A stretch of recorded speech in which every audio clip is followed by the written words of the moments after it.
Hey Toots, how you doing? Is not something Captain Picard would say. Welcome back to the beanbag. Wow, I had a moment. We haven't been on the beanbag in a while. To the black blanket. Today I am going to be talking about some figures from the 1930s. At least that's how they were presented. So, during Star Trek The Next Generation, Captain Picard, on a few occasions, and even in Star Trek First Contact, the movie, played this character called Dixon Hill. He was a private investigator and solved crimes. I guess that's about the only thing you can really... it was one of the fun things that Captain Picard did during his off time kind of thing.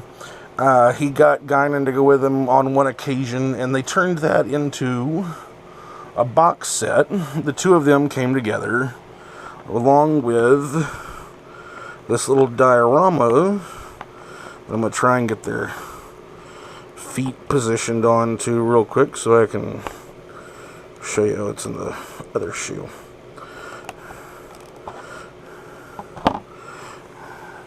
Looked something like that, which is actually really cool. It's just a piece of cardboard that you stick into the plastic at the bottom, but the shadow at the back actually does make it look really cool and like it's backlit and that kind of thing.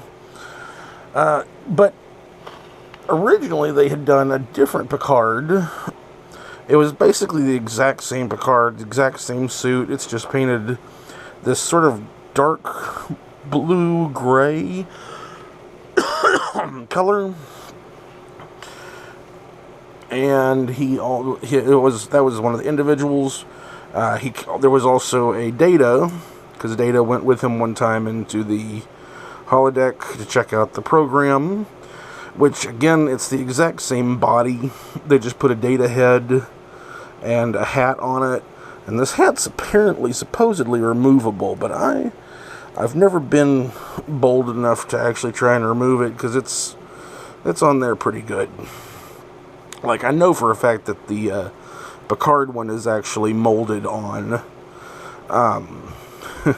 In fact, one of the coolest things, I should have pointed this out, if you actually look really close, they actually molded this Picard with just a little bit of a grin. You see how his cheek is just lifted slightly on the right side? I've always thought that was kind of cool that they did that. And in the same episode where Data went with him, they also took Dr. Crusher, and she dressed up in this outfit and had this little black hat that actually had a little net thing that came down over her face. And again, you can tell this is an original sculpt for her face as well, because they've also got her smiling a little bit, which is kind of cool. So it's a nice representation that they're having a good little time kind of thing. And then also keeping with the theme, in the original series, they had an episode where Kirk and Spock went to this planet that had been influenced by a book that was written about gangsters from the 1930s. And so they had to dress up and disguise themselves. And so they had made this figure, and it was an exclusive that you had to get online. I think if you watched the video I did a couple of weeks ago, I already showed this. This is my loose version of it. And again, it's the exact same body. They've just repainted it they did a wonderful job on this pinstriping. Let me flip it over. Like, that could almost pass for Gomez Adams pinstriping on the back. Now, throughout the episode, Kirk did wear a hat. I'm going to be trying to mold one soon so that he can actually have... he had a blue hat that he made to match his suit and tie. And then for the custom for this episode, they had never made a Spock, so I made my own Spock. This was another of the Dixon Hill bodies, and I got a Spock head, put it on there, repainted the whole thing. Spock, of course, having this fascinatingly horrible orange tie and sort of a tan-colored shirt that he wore in the episode, and he also had a hat, and I'll have to eventually see if I can get a hat made for him as well. Now, one thing that I have done for these figures, sort of as a custom thing, was from another line that Playmates made. just actually a couple of years earlier, before they started working on Star Trek, was they did this little movie with this guy named Warren Beatty called Dick Tracy. And I've actually got a few of these Dick Tracy figures here. I believe these were from 91. Oh, I think I just dropped the gun. It doesn't actually say on the figure, but yeah, I think it was it was 1990. Now that I think about it, it was 1990 that they made Dick Tracy, and the toy line did not do all that great. And if I just take and hold these two figures next to each other, you can probably figure out why.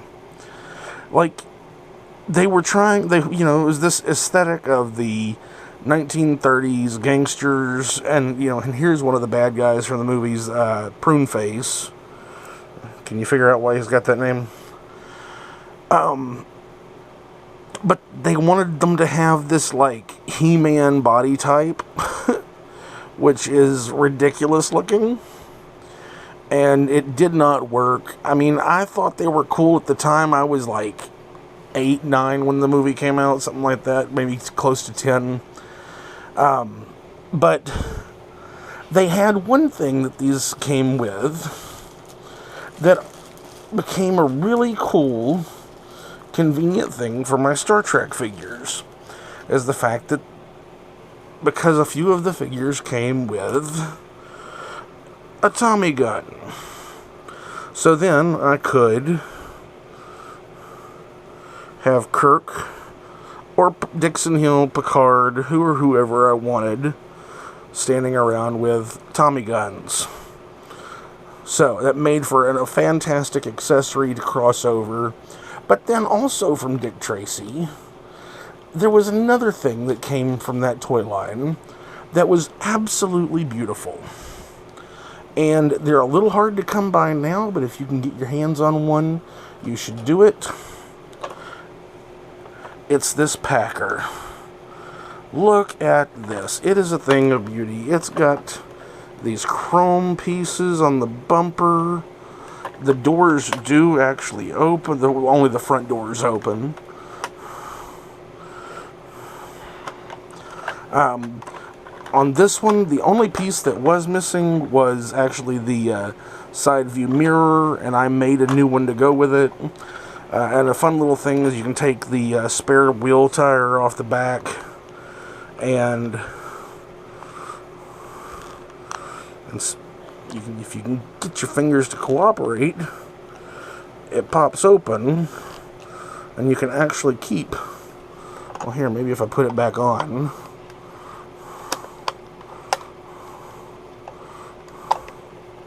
There it goes. You can keep a Tommy gun inside of that little case, which is really cool. Now, one thing that's going to be hard for me to demonstrate here is that as you drive it along, it's supposed to sound like a machine gun, and I'm really going to emphasize that supposed to.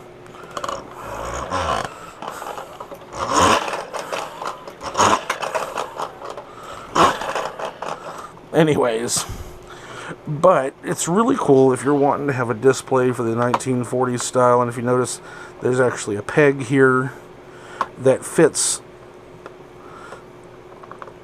the same Star Trek figures.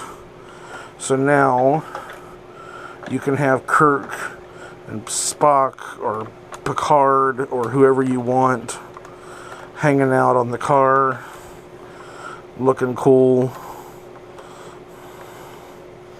And you can't, because of the fact that none of these figures have their, well, you can't just take the door off, because none of them have legs that can fold up and sit. They don't really sit in the vehicle.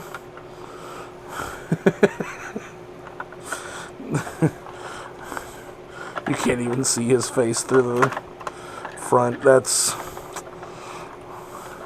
Kids, don't drink and drive. Alright, thank you, and I will see you next time.